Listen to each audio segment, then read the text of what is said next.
Magandang araw kaibigan! Tuloy po kayo sa Felicidad's Channel. Sa mga kwento ng buhay at pag-ibig na hinalukay sa natatagong baul ni Felicidad. Pero bago po tayo magpatuloy, huwag niyo pong kalilimutan na i-like ang video, i-subscribe ang channel, at i-click ang notification bell para lagi kayong updated sa mga parating pa na upload.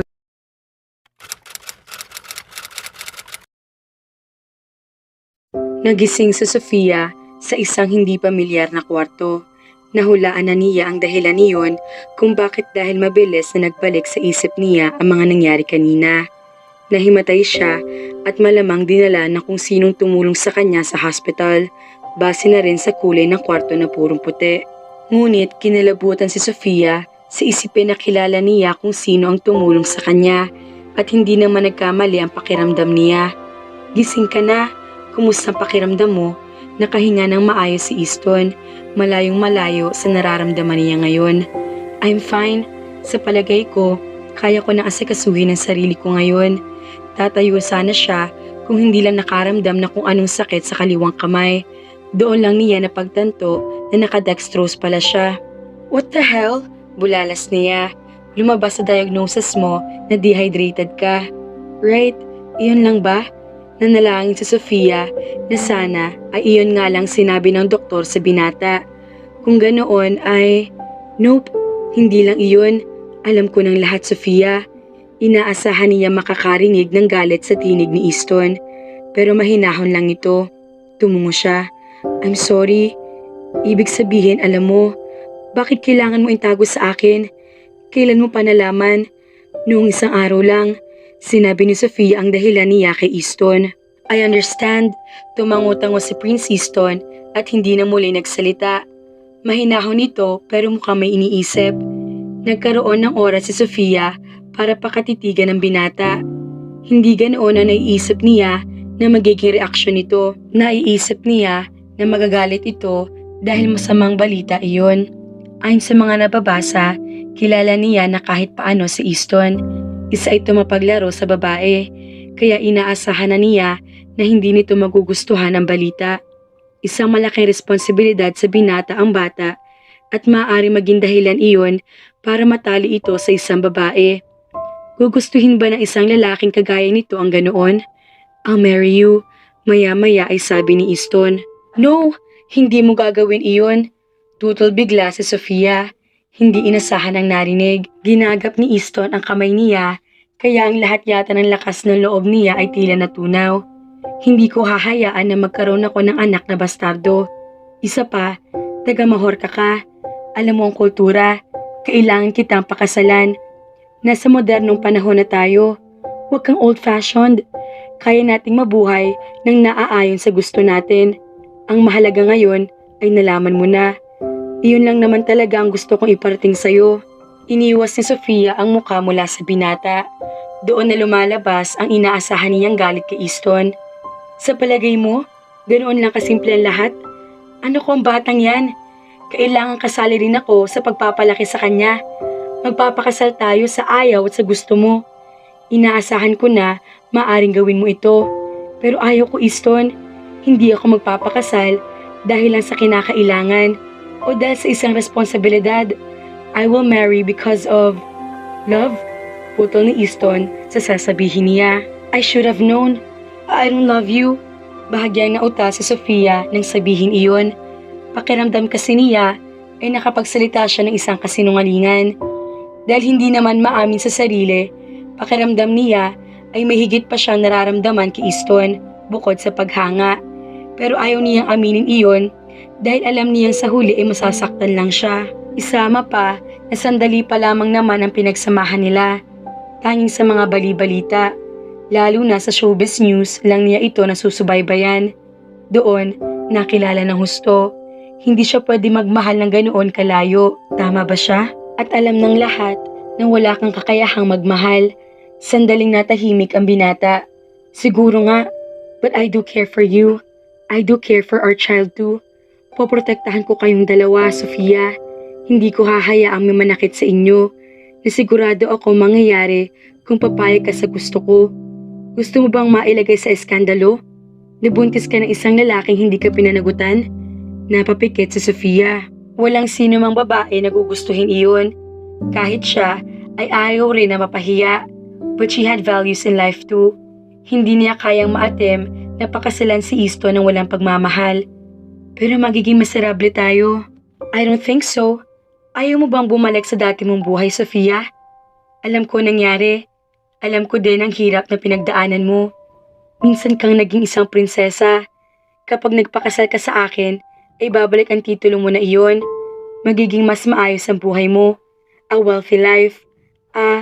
Hindi ko kailangan iyon. Hindi ako ganoon kadesperada.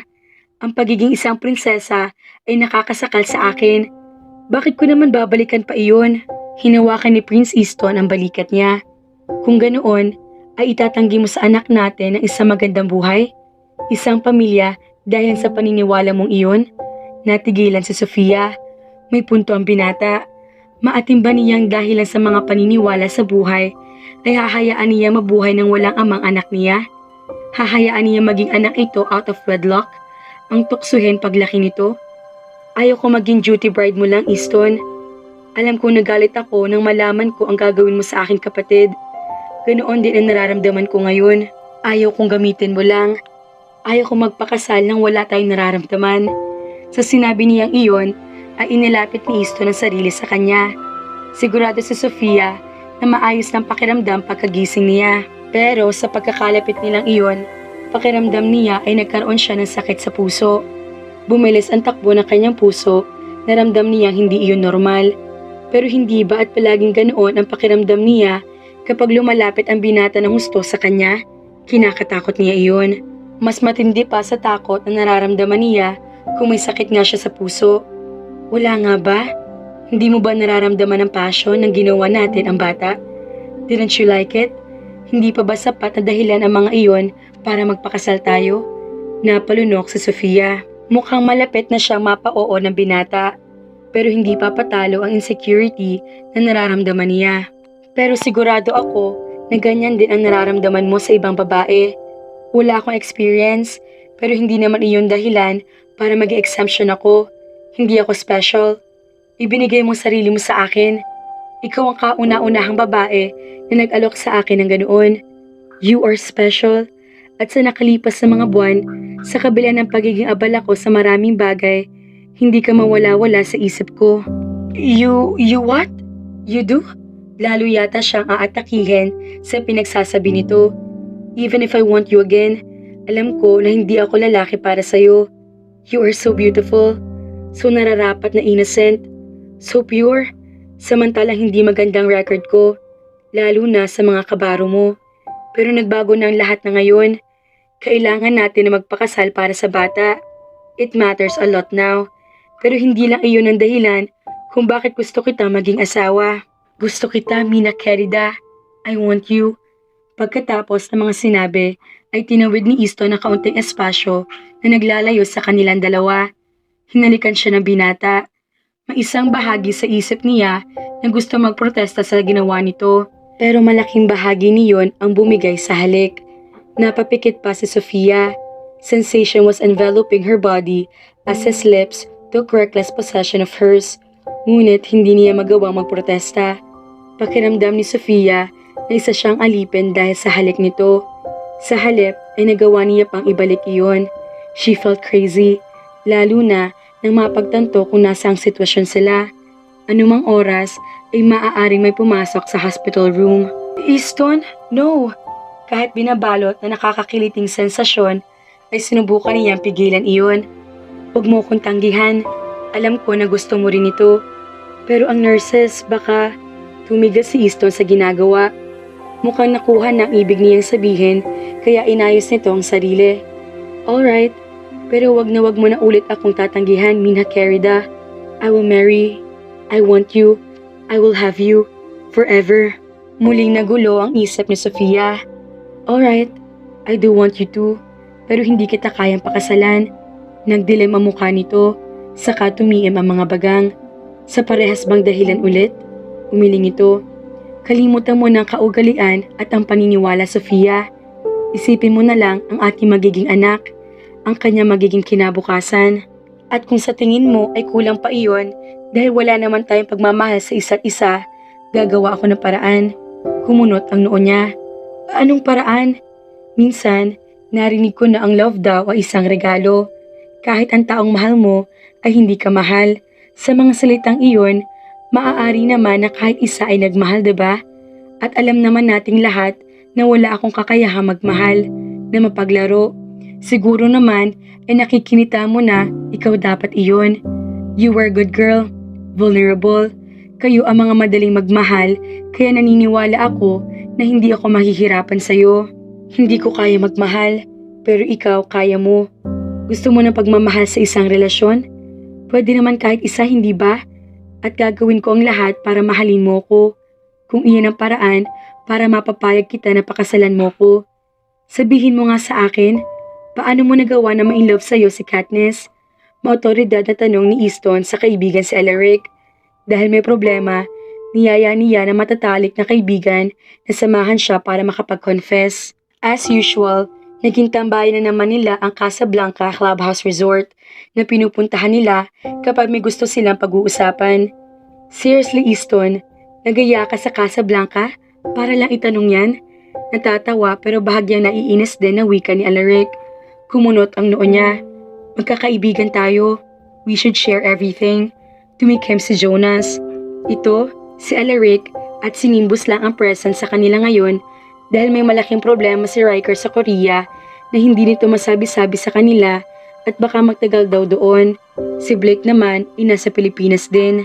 Pero kasalukuyan nasa private island nito at hula ni Easton ay naglilihim din sa kanila. Ayon kasi sa bali-balita ay may nalilink daw na babae kay Blake. Sa tansya niya ay iyon ang model na hinahabol nito noon dahil nakagawa ang babae ng malaking kasalanan sa pinakamailap na kaibigan. Pero nang kinumpronta nila ang kaibigan ay panay tanggil lang si Blake. Pero alam mo na abala ang dalawang ito sa buhay nila. May pamilya na si Nimbus at malapit na rin ang kasal ni Alaric. Magkakaanak na rin siya. Sana ako na lang ang niyaya mo. Magaling din naman ako sa mga payo ah. Muntik nang mabatukan ni Easton si Jonas sa sinabi nito. Ikaw? Ang pinakawalang alam sa pag-ibig sa grupo?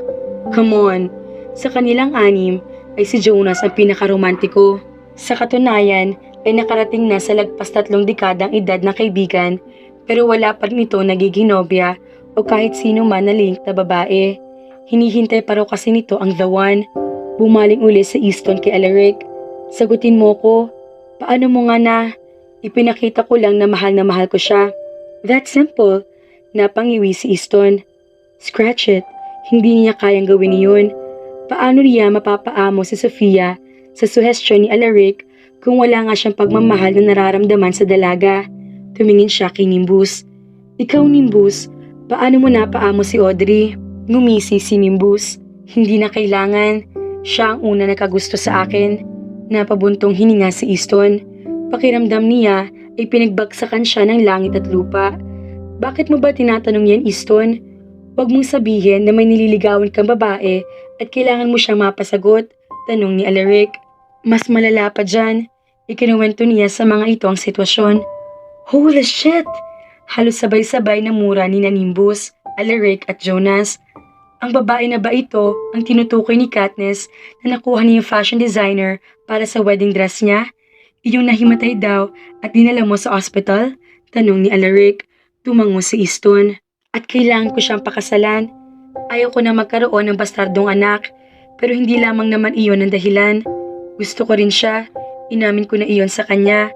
Pero hindi pa sapat ang mga iyon sa kanya. Gusto niya ng love sa isang relasyon. Kilala niyo ko. Hindi niya makukuha iyon sa akin.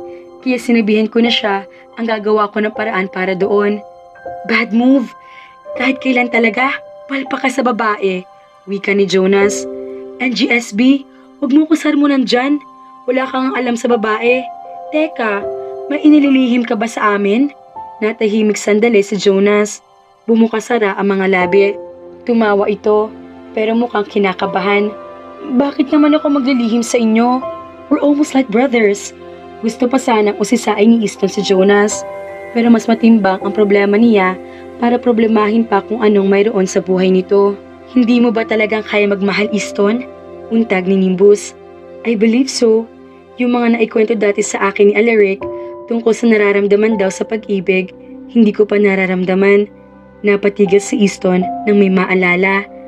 Ano nga bang sinabi sa kanya ni Alaric noon para malaman kung in love sa isang tao? Malakas ang tibok ng puso kapag magkalapit. Gusto mo siyang makasama. Nararamdaman mo na para hindi ka makaget enough sa kanya at natatakot ka na may mangyaring masama sa kanya. Lumalakas ang tibok ng puso ni Easton kapag magkalapit sila ni Sofia. Nagiging abnormal ang takbo niyon nang hinalikan niya ito. Gusto niya makasama ang dalaga dahil hindi niya malimutan ang gabing pinagsiluhan nila kaya hindi rin siya makaget enough dito. Kahit sa pagiging abala sa maraming bagay at nitong nakaraan na lang uli nakaramdam ng kalayaan na magsimulang muli si Renato sa pamumuno ay gusto pa rin niyang hanapin si Sofia. Hindi nga lang siya nagkaroon ng pagkakataon noon dahil sa sunod-sunod na nangyari. Physically ay mabilis lang na nakarecover ang pinsang si Renato at ngayon ay naging hari na uli ng Majorca. Nagkaroon lang ito ng head trauma kaya naging unconscious pero nang magising ay magaling ng sugat nito. Ngunit hindi ibig sabihin niyon ay basta-basta na lang pababayaan ni Easton ng pinsan. Naging mahirap naman kasi ang pang-emosyonal na aspeto ng pinsan dahil sa pagkawala ng asawa. Dinamaya niya si Renato. Kaya gustuhin man niyang hanapin si Sofia agad ay naging mahirap para sa kanya. Gumawa siya ng paraan pero nang malamang umalis ito ng Majorca, nawalan siya ng pag-asa na makikita pa silang muli. Hanggang sa paglaruan siya ng pagkakataon, natatakot na may mangyaring masama sa kanya. Naalala ni Easton na ang bagay na iyon ang palagi niyang nararamdaman sa dalaga. Naramdaman niya iyon noong bata pa sila nang umiyak si Sofia. Pero iyon nakita niya bigla na lang itong nahimatay sa harap niya. Nakaramdam siya ng sobrang takot. Natakot siya sa nangyari. Masigit kaysa sa nalamang buntis ito. Hindi na niya kailangan magduda pa na siya ang ama na ipinagbubuntis nito. He felt like trusting Sofia too. Siya ang nakauna sa dalaga. Isama pa na kung bibilangin ang panahon kung ilang linggo na ang dinadala nito, siya talaga ang masasabing ama. Pero sinabi mo na gusto mo siya. You want her, you are lost with her. Alam mo ba na yan din ang inaamin ko na nararamdaman ko kay Audrey noon? And it will eventually turn to love. O siguro nga ay mahal ko na talaga siya. Hindi ko lang talaga maamin dahil mas pinanaig iyon ang galit ko sa kanya noon. So you better be careful in your plans, Easton. Hindi naman sa ayaw naming maramdaman mo iyon dahil iyon ang pinakamasarap na pakiramdam. Pero iyon lang ba talaga ang nararamdaman mo para sa kanya? Hindi nagsalita si Easton. Ayaw niyang sagutin ang tanong ni Nimbus. Dahil kagaya nito, kay Audrey noon, mukhang masasabi rin niya hindi lang niya maamin iyon dahil natatakot siya.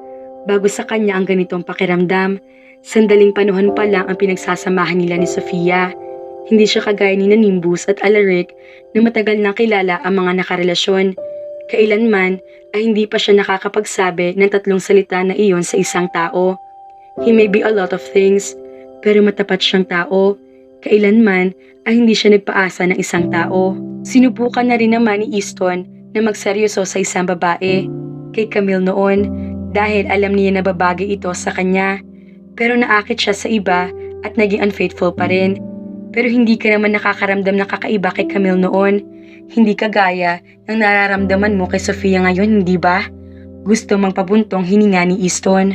Naniniwala siya na hindi niya kaya magmahal dahil na rin sa karanasang iyon kay Camille na naisip noon na maari sana niyang mahalin dahil perpekto ito. Pero iba si Sofia. Siguro hindi ito perpekto, pero kapag kasama niya ito, pakiramdam niya ay perpektong lahat. Masaya siya na makita at makasama ito. Pwede nga ba niyang maisip na maari magbago na ang pananaw sa sarili dahil sa mga nararamdaman na iyon? Pero paano sa huli ay sa halip na si Sofia ang mahulog sa kanya, siya iyon? Masama ba iyon? Masama kung wala itong nararamdaman sa akin. Maaaring gusto siya ni Sofia. Pero paano kung ang pagkagustong iyon ay kagaya lang na nararamdaman niya sa mga babae dati? Hindi dapat magmula sa kanya ang pagmamahal na hinahanap ni Sofia sa relasyon. Kung may paniniwala si Sofia sa buhay na gusto nitong panatilihin, ganoon din siya. Lagpas 10:00 na ng gabi na maghiwa-hiwalay sila ni na Jonah sa Casablanca Clubhouse Resort. Gusto sana dumiretso na ni Easton ng uwi sa villa niya sa Monte Maria Heights. Dahil kapag nasa Pilipinas ay iyon ang paboritong getaway, lalo na kapag may problema. Pakiramdam kasi niya ay sobrang napagod sa naging pag-uusap nila ng mga kaibigan.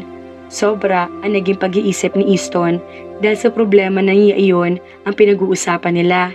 Pero sa halip na gawin ang gusto, ipinaliko niya sa kanyang driver ang Rolls Royce patungo sa apartment na tinutuluyan ni Sofia. Isang araw na nakalilipas mula na naging pag-uusap nila at nakauwi na rin ang dalaga sa hospital.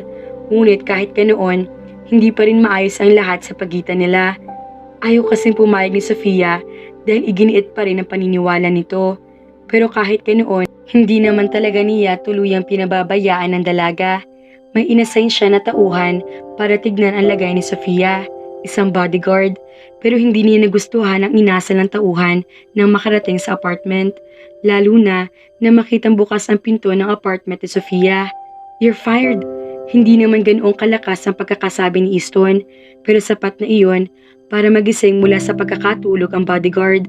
"Sir, hindi na niya hinintay ang pagpapaliwanag ng batugan ng tauhan. Sa katunayan, ay hindi niya gusto mapatalsik ng mga empleyado, pero hindi ka nais-nais ang nangyari. Pinagkatiwalaan niya ito na bantayan si Sofia, ang kanyang mag-ina. Maari sana kung sarili lang niya ang napabayaan, pero dalawang tao iyon. Paano kung may nangyaring masama sa mga ito habang wala siya? Hindi niya mapapatawad ang sarili. Pumasok si Easton ng apartment at nakitang wala roon si Sofia. Lalo siyang nainis sa tauhan kahit mukhang tahimik naman ang apartment at mukhang hindi naglayas ang dalaga. Pero nasaan si Sofia? Lumabas siya ng apartment at inilibot ang tingin sa paligid. Hindi niya ito matagpuan. Naghanap pa siya hanggang sa maalala ang likod bahay. Nagtataka man kung anong maaring gawin doon ni Sofia ay pumunta siya roon. Ganoon na lang ang panlalaki ng mga mata ni Easton nang sa wakas ay matagpuan niya ang dalaga.